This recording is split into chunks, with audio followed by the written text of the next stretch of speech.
பிரியமானவர்களே, ஆமீன் வலையொலி வழங்கும் எழில்மிகு இறை இல்லங்கள் பகுதியில் இங்கு நாம் காண்பது வத்திக்கான் தூய பேதுரு பெருங்கோவிலில் அமைந்துள்ள வியாகுல மாதா சிற்றாலயம் ஆகும்.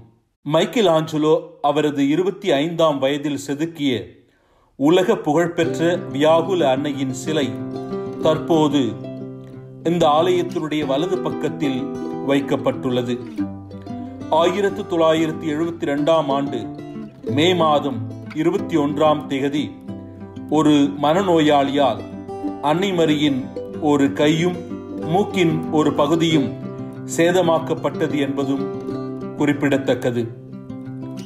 பிரெஞ்சு கர்தினால் ஜான் டி விலியர் என்பவரின் பணிப்பின் பேரில் கிபி 1500 வடிவமைக்கப்பட்ட இப்பளிங்கு சிலை சிலுவையில் அறைந்து கொள்ளப்பட்ட இயேசுவை தனது மடியில் வளர்த்தி கண்ணீர் வடிக்கும் வியாகுல தாயை உயிரோட்டமாக எடுத்து காட்டுகின்றது.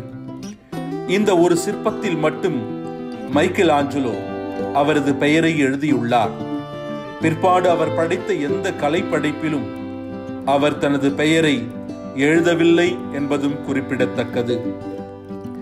மைக்கேல் ஆஞ்சலோவுக்கு முன்பும் பல கலைஞர்கள் வியாகுல அன்னையை ஓவியமாகவும் சிற்பங்களாகவும் படித்துள்ளனர்.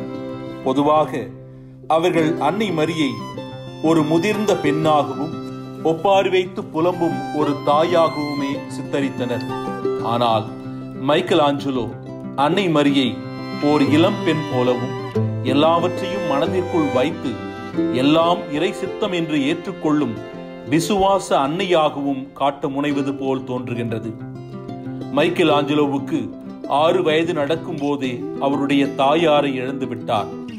ஒருவேளை அவரது தாயாரை அன்னை மரியின் உருவில் வடிவமைக்க விரும்பி இருக்கலாம் என்று ஒரு சில ஆய்வாளர் கூறுகின்றனர்.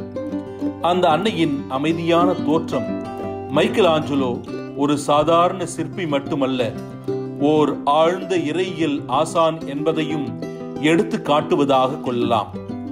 இதோ உமது அடிமை, உமது வார்த்தையின்படி எனக்காகட்டும் என்று அன்னை மரி கூறிய கணத்திலிருந்தே அவரது மகன் கிறிஸ்துவின் முதல் சீடத்தியாக மாறிவிட்டார் என்பதையும், இறை விருப்பத்திற்கு அவரை முழுமையாக அர்ப்பணித்து விட்டார் என்பதையுமே அவரது ஒரே மகனின் உயிரற்ற உடலை மடியில் ஏந்தி நிற்கும் அந்த வேளையிலும் அந்த கன்னித்தாயின் அமைதியான தோற்றம் காண்பிக்கின்றது என்று ஒரு சில விமர்சகர்கள் விளக்கம் கூறுகின்றனர்.